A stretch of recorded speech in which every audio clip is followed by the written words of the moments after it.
Okay, kukunik ko yung aking isang phone. Ito yung phone ko, sira.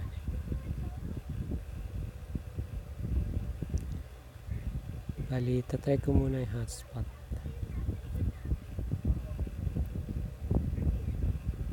Okay, connected na siya.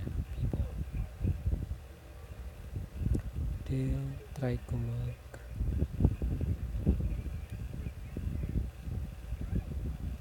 internet.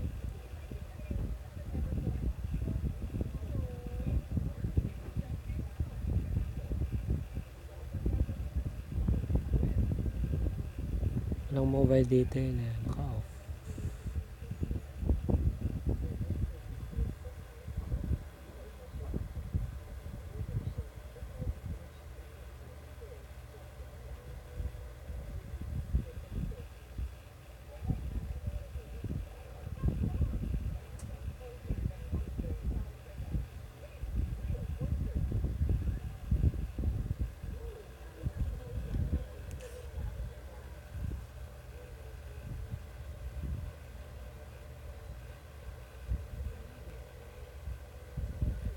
Hindi siya gumagana. Kaya sa Facebook lang.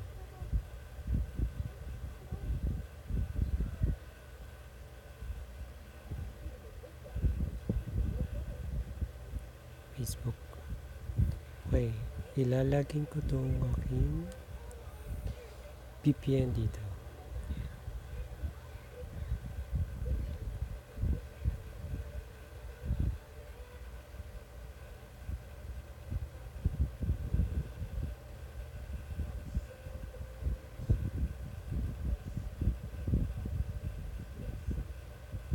Ilalagin ko muna yung aking account.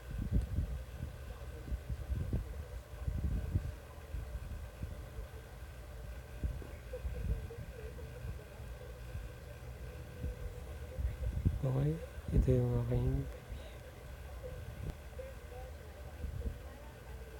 then login. Dahil VIP ako, dito ako pipili. Lagyan lang kayo ng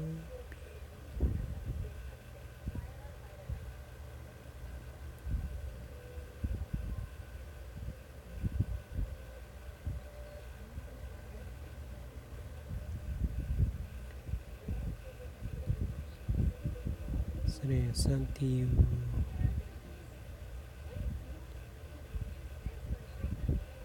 200. Then connect. Okay.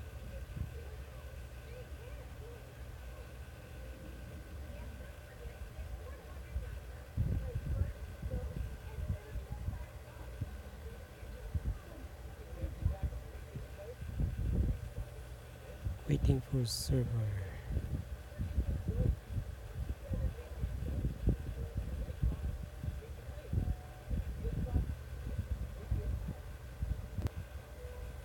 Pag ayaw yung red, try natin blue. Classic.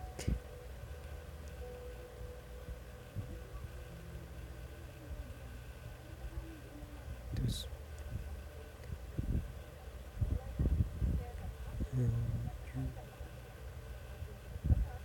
start. Okay.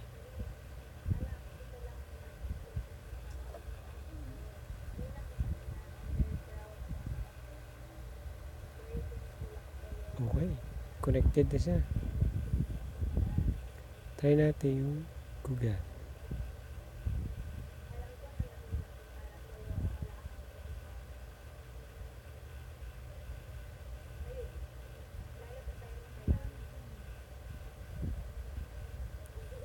So, habang naglo-load yan, kukunik ko naman yun sa aking laptop.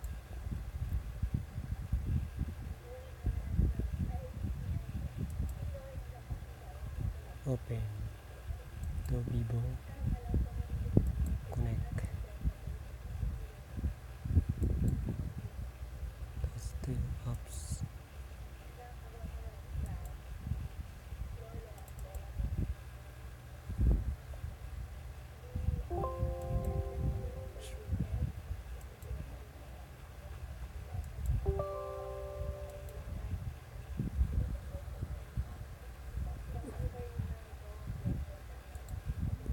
So nagda-download pa siya. So balik tayo dito sa mobile. Ayan. Continue.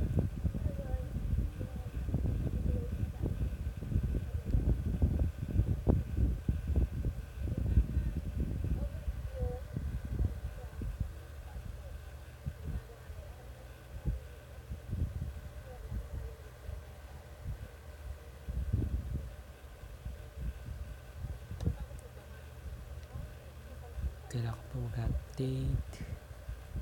So balik ako dito.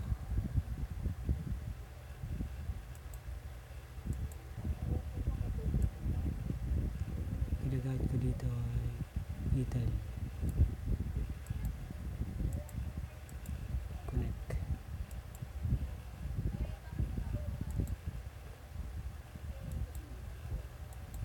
Connect lang dito.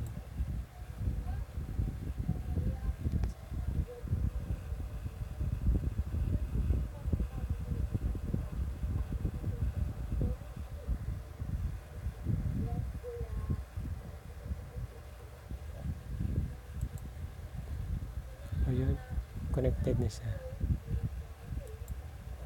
Balik tayo dito. So yun yun. So mabilis sa laptop ko makakonek kasi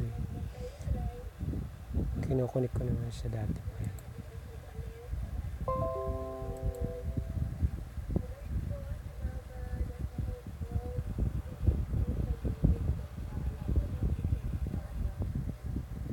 So yun.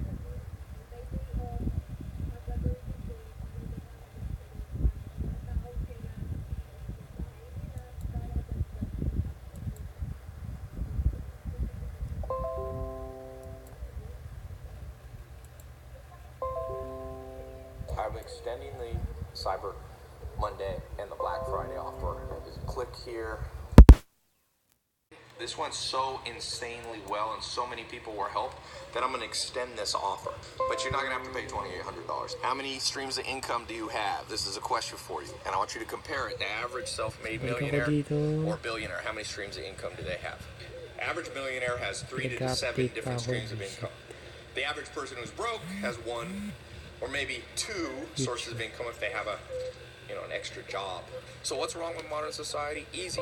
You go to college, 4 years in college, to create one stream of income, one career. But then the economy changes, or your boss doesn't like you, or you don't like your job and you get burnt out. I'm going to give people the keys to the kingdom to build these 4 streams of income for themselves. I'm going to do it for like $2,100 off. Pick the one that's good for you. If you just buy one of them, you save $500. Click the link below or here in the corners. So dito. Trap phones and the burner phones. Dito.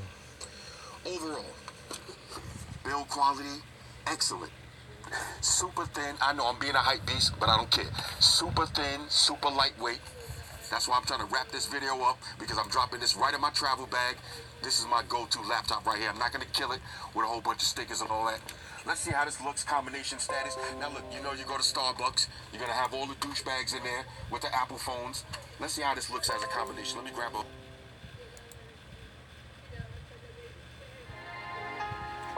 Hey guys, welcome to Cool Vision. Medyo mabagal dito In this sa video, we're akin. going to talk about Seoul. Seoul is the capital and the largest city of South Korea. It's a huge metropolis where modern skyscrapers, cars, and pop culture meets Buddhist temples, palaces, and street markets. The population of Seoul is 10 million, but the metro area is truly huge, 25 million, which is pretty much half the country's Balik population. tapos. This is in fact the 5th largest metro area in the world. Korea is a densely populated country, 494 people per square kilometer. That's even more than in Japan, so you can imagine what it's like in Seoul.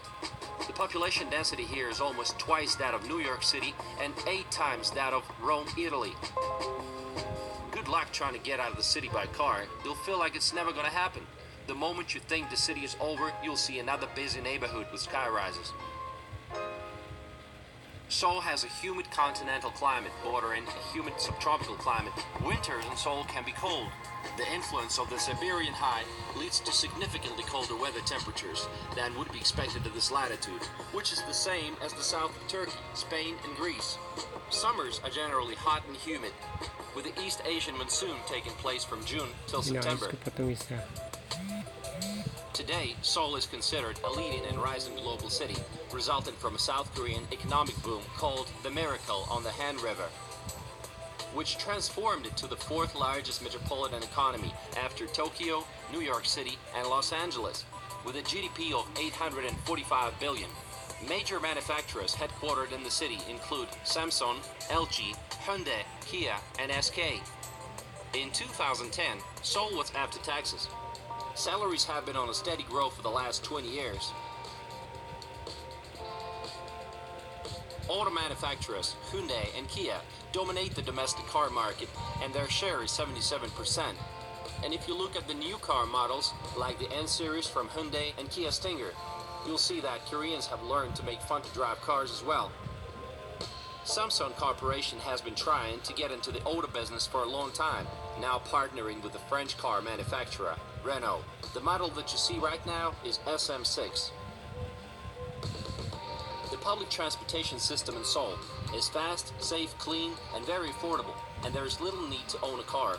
Seoul subway is considered the second best in the world after Hong Kong. It has heated seats, Wi-Fi, and cellular coverage. There are bathrooms at all metro stations. With more than 8 million passengers a day, this subway network is one of the busiest in the world, with a total track length of 940 kilometers. Talking out loud or talking on your cell phone is frowned upon. Koreans seem to be very disciplined and line up before the entrance to the subway car.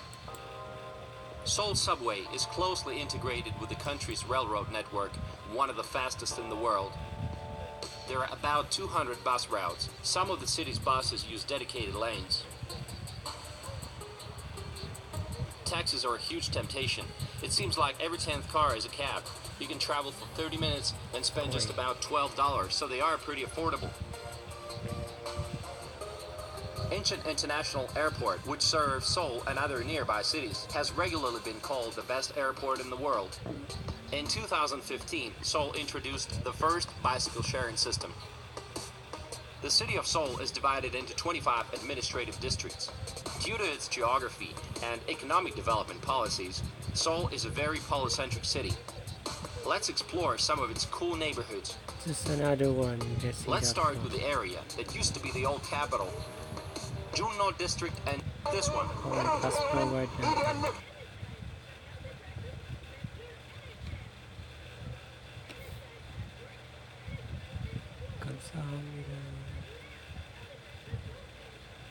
Tallest skyscrapers, including International Finance Center Seoul and the iconic 63 building.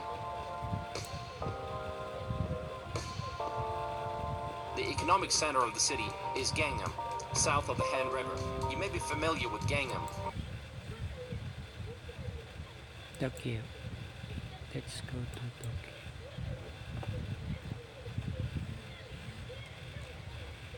I decided I'm going to open up the Cyber Monday, the Black Friday sale that I've had going. So many people have gotten into it, and people are asking for like one more. Okay, bali nakakunik yung aking laptop tsaka cellphone dito sa aking Vivo Mobile.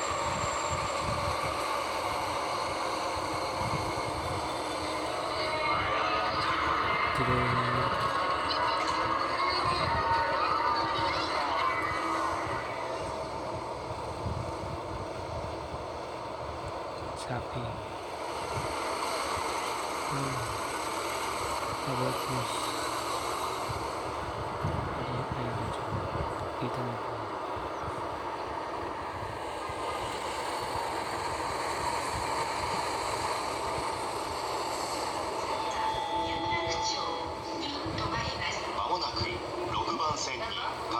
Mamulat ka.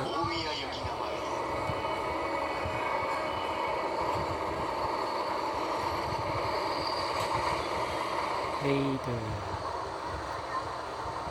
Wala nga palang memory card yung aking phone.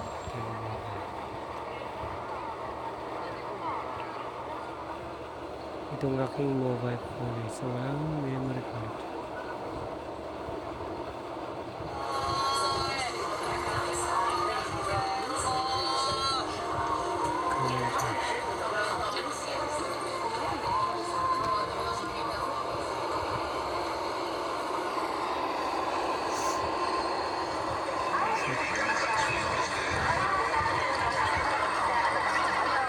Shibuya yan eh. Shibuya Tokyo, Japan.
Oh, FOMC.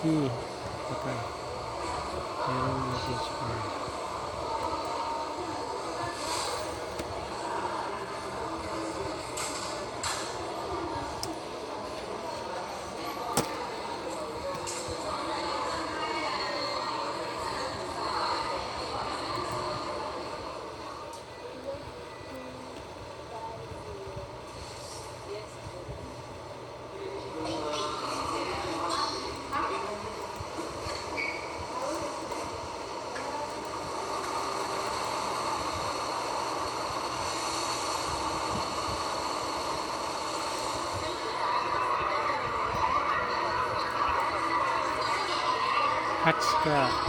Hachiku.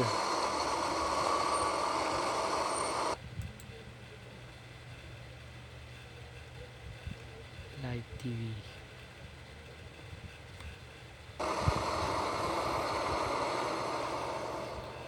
Speech down.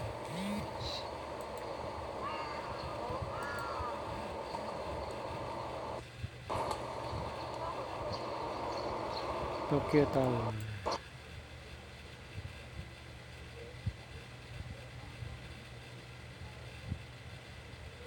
Trading session in the United States. From New York, I'm Bonnie Quinn.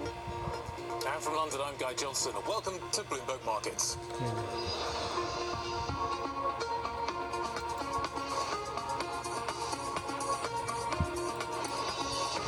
Let's see what's the reaction. Here are the top stories we're covering from the Bloomberg and around the world. Stocks stole. The rally in risk assets sparked by the trade truce between the US and China fading as investors begin to doubt any real breakthrough. Another hurdle for Theresa May. The European Union's top court rules the UK can reverse Brexit. That's fueling the campaign to stop the divorce. And to cut or not, Saudi Energy Minister Al-Fali says it's premature to say OPEC Plus will cut production, and it's uncertain how big any cut should be. All that and lots more in the next 2 hours, but let's check those markets now with Abigail Doolittle. They're in the red, Abigail. You're right about that. Here is that stall for stocks you were just talking about. We do have the Dow, the S&P 500, the NASDAQ, all down by 0.5% or more near session lows. This, of course, after yesterday's big rally induced by some trade relief, but investors wondering whether or not it will actually happen or what the reality will prove to be in the future. And so a bit of a risk-off tone with bonds rallying, too. That 10-year yield well below 3%, down 3 basis points. telling you that investors are seeking safety. And this is influencing the sector composition for the S&P 500. If we hop into the Bloomberg, let's take a look at what's happening for the IMAP to dig into those sectors. And you will note that 7 of the 11 sectors are lower, helping to explain why we do have a decline for the S&P 500. 4 higher, a number of them defensive sectors such as utilities, healthcare, real estate, and consumer staples. In fact, all are defensive. On bottom, the financials really being weighed on by the fact that yields are going lower. That will be thought to weigh on the lending activities of the banks. We also have the industrials making a move lower, and tech toward the downside too. In fact, let's take a look at some of the biggest drags for the S&P 500 coming from that tech sector. And of course, Apple ito lang down may ginagamit ko 1.9% this sa after yesterday's with big rally. material Although BPM. interestingly, and we'll be looking at this in the future, technically that chart has not healed, but today we have HSBC downgrading shares to a hold, saying that the iPhone growth is slowing dramatically. And in addition, it is said that Apple is reassigning some of their marketing efforts around that iPhone. So investors not liking either of those reports. Applied Materials, the chip equipment company, an early tell on the chip sector, which is a tell on the broader markets, sharply lower. AMD and Nvidia as well. So this is some of the weakness that we're looking at the day. And Guy, real weakness. Let's take a look at a one-year chart of Toll. These shares down sharply, down 39%, well into a bear market. Today, down about 10%. This came, and you can see this on this one-year chart, really making it stand out. Today's news was the fact that they did beat estimates, but orders dropped for the first time in 4 years. The outlook looks a little bit murky. The CEO, Doug Yearley, he, in fact, Doug, was saying that November is showing weakness. And this, of course, Guy, has everything to do with rising rates. As mortgage rates have gone up, that has really weighed on the housing sector. Again, these shares of Toll Brothers, the luxury home builder, down nearly 40% over the last 12 months, Guy. Let's take a look at what's happening here in Europe. 90 minutes, circa 90 minutes until the close. European stocks down 0.6%. We really didn't stick around long on that sort of trade war positive vibe, did we? Didn't take long to unwind, and that's the result of it here. And you can really clearly see that in the auto sector here in Europe today. Down by 2.21%. Not completely under sort of mining the rally that we saw yesterday, but certainly a chunk of that being taken away. We're waiting to see what the result is of a White House meeting today that could potentially provide some clarity on what is happening with the European auto sectors. The pound did rally a little bit earlier on. It's faded the rally. This on the ruling, as Vonnie told us in the headline, that the European Court of Justice is an advisory, non-binding advisory to the European Court of Justice that the UK can revoke or wind back Article 50 without the permission of the rest of the EU. Both sides have tried to stall this case, but that's a really interesting wrinkle in this story as we move forward to the key vote on the 11th. So that's where cable is trading right now, 127.49. The big move in the foreign exchange markets, and this really highlighting the risk-off vibe that we are seeing, is what is happening with the yen right now. Let me show you the two-day move that we've seen in dollar-yen. This really kind of tells you everything that you need to know. Big move in the Japanese stock market overnight, and there you can see the Japanese yen rallying throughout the session a little bit earlier on, and a big move, just kind of really highlighting that risk-off sentiment, people running to the safety of the yen. Bonnie. Well, let's stay on the markets now. Confusion swirling around trade talks and some interesting moves in the Treasury market. Mark Grant, Chief Global Strategist at B. Riley FBR, joins us now from Fort Lauderdale in Florida. The 2-cent spread at 12.12 basis points right now, Mark, and the move that we've seen, the accelerated move that we've seen in the last couple of days, produced an inverted 3-5 spread. What is all this telling you? Well, Bonnie, I mean, the spread differential is only a basis point or two, so yes, technically you could say we're inverted, but what it's really telling you is that we're expecting some kind of recession coming up, or at least significant slowdown, and I think a lot of the slowdown, or a lot of the decline in the U.S. equity markets has been that the Fed has made a real mistake in raising interest rates so quickly and keep talking about it. And I think the biggest driver for the downturn in the equity markets, as well as for where treasuries are right now, and as well as the widening that we've seen taking place in the credit markets, has been that the Fed has erred in their judgment. Would you say that the Fed should not raise again in December then, Mark?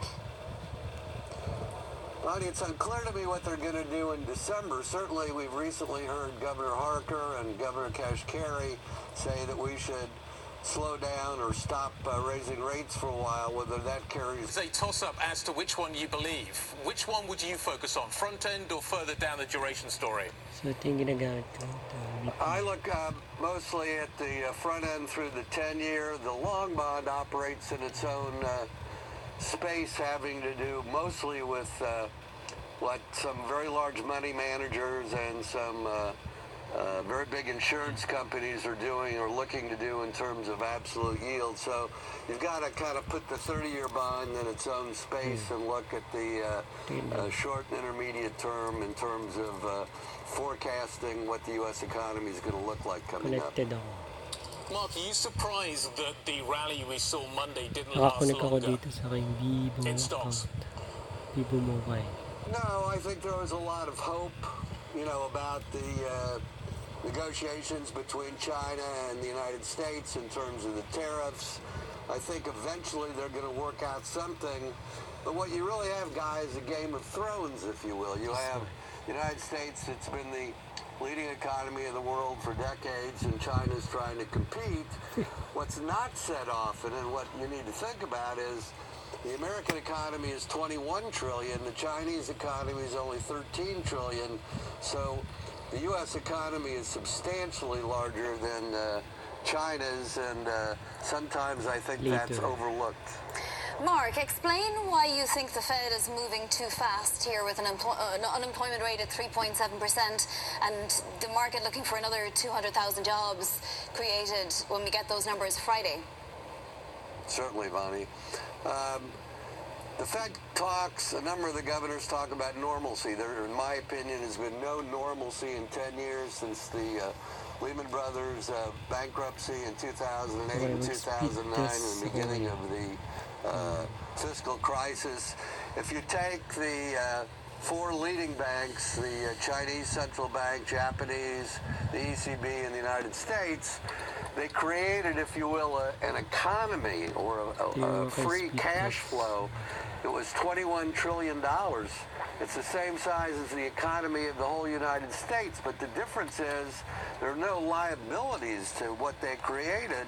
In other words, there are no workers, nothing gets paid. It was just money created from nothing. So it's really worth about $100 trillion on an equivalent basis, and that's what's driven the economy. To their credit, to where we are now, the economies of not only the United States, but Europe, Japan, China. And I think they've been much too aggressive in trying to raise rates to offset that. I don't think there's been any normalcy for the last 10 years. So to try to get to something they call normalcy, I just think is an illusion. Mark, Bloomberg spoke to the Saudi oil minister a little bit earlier on today. This is what he had to say. It's premature to say. Below 3%. Is that a central case? Do you expect oil to rally? What do you see happening? Well, Guy, I think that what the Fed is going to do in terms of rate increases or not is going to be much more substantial in terms of where the U.S. Treasuries are. However, let me address your point here. In terms of a change in the world, a 100-year change in the world has been that the United States is now, depending upon how you measure it, either the largest or one of the couple largest producers of oil and natural gas in the world. So the influence of OPEC is far less than it was 4 or 5 years ago, and certainly far less than it was, 10 or 20 years ago. So you have... Briefly, Mark, you state know what you own and know why you own it, the Peter Lynch quote. First download and you do have some good ideas. If you could, in just a few moments, could you tell us what your best ideas are right now? Well, I think, this year with the equity markets the way they are, the appreciation play, in other words, hoping that something is going to gain like the FANG stocks or the high-tech stocks, hasn't been working very well recently. I think there's some ETFs and closed-end funds with And I think those are very nice place to be, to get the money every month and to get very nice returns on your money. I think as we go through cycles, as you know, Bonnie, I've been on Wall Street for more than 4 decades. You go through cycles and different Download strategies nyo lang work at itong different dalawa. times. And during the Premium run-up, I think the 120, 30 appreciation days. strategy VIP worked very well. 220. A lot of people made a lot of money. That's But now I think you kind